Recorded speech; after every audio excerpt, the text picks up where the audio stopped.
The Chief Constable of Police Scotland is to stand down from his post earlier than planned, BBC Scotland has learned. Sir Stephen House, 57, has been under severe pressure over the 3 days it took his officers to respond to a fatal crash on the M9. He has also been criticised over armed officers being put on routine patrol and his force's policies on stopping and searching juveniles. Sir Stephen is to leave his post at the start of December. He is currently attending a meeting of the Scottish Police Authority, SPA, in Stirling, where he is expected to confirm the details of his departure. Combined challenges. Paying tribute to the Chief Constable, SPA Chairman Vic Emery said he firmly believed that Sir Stephen had been the right individual at the right time to lead Police Scotland through the combined challenges of major reorganisation, fundamental reform, and reduced funding.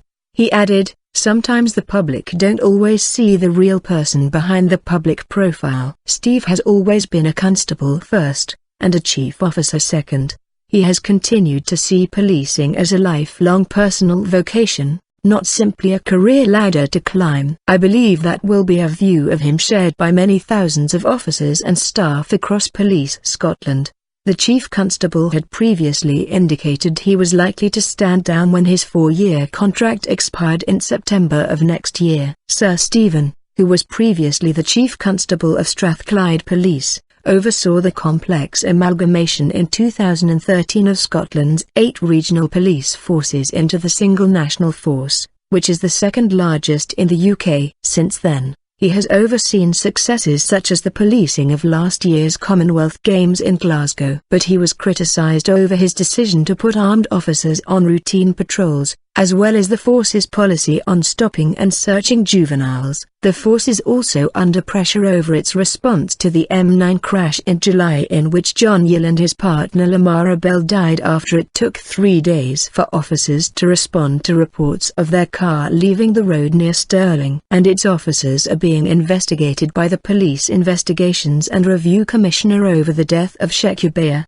who died in police custody after being arrested following an incident in Kirkcaldy on 3 May. There has also been reports that Police Scotland was one of 2 unnamed UK forces accused by a watchdog of spying on journalists and their sources. Sir Stephen had faced calls to resign from opposition politicians in the wake of the controversies, but Scotland's First Minister, Nicola Sturgeon, has always insisted she had full confidence in him. Accept responsibility. Scottish Liberal Democrat leader Willie Rennie, who has been a fierce critic of the single force, said Sir Stephen's departure would not by itself solve the deep-rooted problems in Police Scotland and said the force needed a fresh start.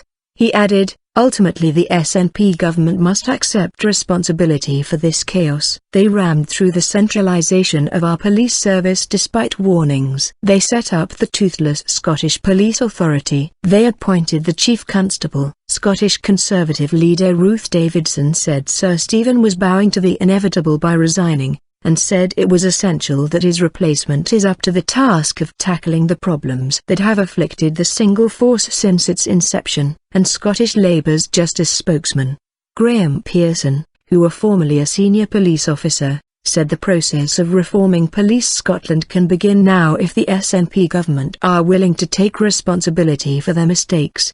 But the Scottish Police Federation, which represents rank-and-file officers, said Sir Stephen had made a monumental contribution to policing. Impressive results. The Federation's chairman, Brian Doherty, said, "He has delivered the most significant public sector restructuring in a generation against a background of a brutal austerity agenda. He has delivered some very impressive policing results on crimes of violence, particularly domestic violence. I have little doubt that history will prove to be kinder to Sir Stephen than the current commentary, which at times has been vindictive and deeply personal. Many people feared that a single police service could be susceptible to political interference, and those who have called for the head of the Chief Constable as some form of trophy need to consider that." Niven Rennie, president of the Association of Scottish Police Superintendents, said on Twitter that the first Chief Constable of Police Scotland was always going to be on a hiding to nothing. He also said that critics of the force should recognise the great achievements of Police Scotland in its formative years, not concentrate on the mistakes. Mr Rennie said Sir Stephen's decision would give a chance to rebuild on the crazy 2 years,